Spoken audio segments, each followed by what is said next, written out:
जंग साहब ये बताइएगा, सीज फायर तो हो गया, दोनों की तरफ से जो है वो स्टेटमेंट्स भी आ गई, इंडिया और पाकिस्तान की तरफ से। ये कहा जा रहा है चीमा साहब कि पाकिस्तान ने जाके अमेरिका के कदमों में पड़ गया था, तड़प रहा था कि हम मर गए, हमें बचाओ।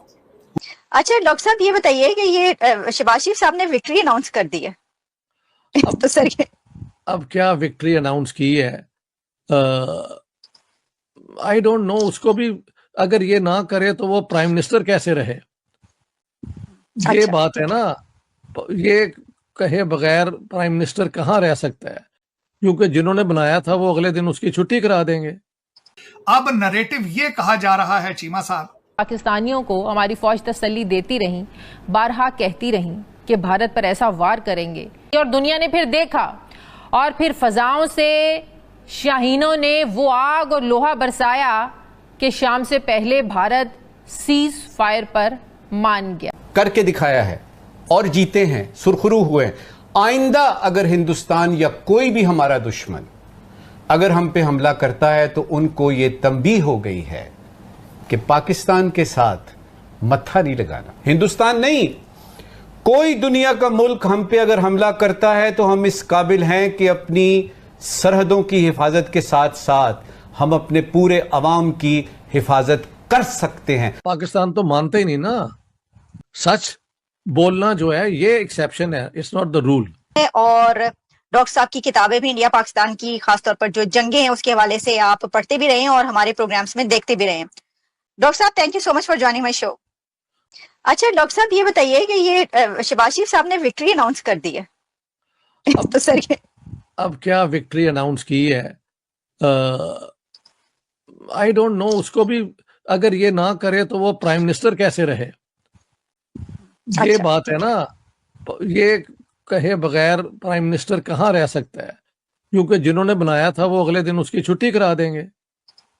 अच्छा हमारा प्राइम मिनिस्टर जो है वो तो हैंड पिक्ड है ना, he doesn't have a mandate from the people. Mandate लोगों ने पीटीआई को दिया था, इसमें कोई शक नहीं है। So it's a stolen election. ठीक, एक बंदे ने जो बहुत पढ़ा लिखा अंग्रेजी, ये मेरे साथ उसने बार बार लगाया हुआ है कि CNN का ये जो बंदा है उसने कहा है कि India bagged us for cease fire, और जो उसने क्लिप भेजा है मैंने 5 दफा सुना है, उसके अंदर जिक्र ही नहीं है। मैं बार बार उसे लिख रहा हूं, भाई इसके अंदर तो वो बात नहीं है जो तुम कह रहे हो, बट ही कीप्स इंसिस्टिंग कि यही है। तो इस हद तक उनका जो मैं अलबत्ता खुद सुनता रहा हूँ। सर ये तो जी डॉक्टर साहब ये तो जंग के दौरान आपको पता ही है, जंग हो रही है वो भी पाकिस्तान और इंडिया के बीच, तो ये तो बहुत वो आम सी बात है, यानी जो पब्लिक है वो तो करती है, लेकिन हमने देखा कि पॉलिटिशियंस भी इस तरह की चीजें और बातें कर रहे होते हैं। अच्छा ख्वाजा आसिफ की ये बात कहना कि हाँ हम टेररिज्म करते रहे हैं, लेकिन अमेरिका और ब्रिटानिया के कहने पे एक हद तक ही इज राइट, वो इनके कहने पे ही की ना, मगर क्यों की, बात तो ये है। और सर 30-40 साल तक करती रहूं और फिर उसके बाद मैं कहूं कि मुझे तो इस्तेमाल किया है, तो ये तो कोई बात नहीं। लेकिन मान लेना बहुत बड़ी बात है। पाकिस्तान तो मानते ही नहीं ना, और ये भी नहीं मानते, कैन यू बिलीव इट। कहते हैं कि ये जो अजमल कसाब है ये कोई इनका पहले से इन्होंने पकड़ा हुआ था पाकिस्तानी, उसको दिखा दिया ये वो। जबकि मैंने कहा नजम सेठी ने खुद इंटरव्यू में वो डिस्कशन में कहा है कि फ्राइडे टाइम्स की टीम गई और उसके वालिद और वालदा को, ये फरीदकोट एक कोई गांव है, उनसे बात की, फिर भी नहीं मान रहे ये पाकिस्तानी। तो पाकिस्तानियों को सच बोलना जो है ये एक्सेप्शन है, इट्स नॉट द रूल। 2 चीजें जो पिछले 2 दिनों में हुई हैं बहुत जरूरी हैं। आज भारत की सेना ने कहा है कि we are operationally ready for any future operations, यानी कि अभी कोई ऑपरेशन खत्म नहीं हुआ है। आगे अगर पाकिस्तान कुछ भी करता है हम आगे के ऑपरेशंस के लिए पूरी तरीके से रेडी हैं।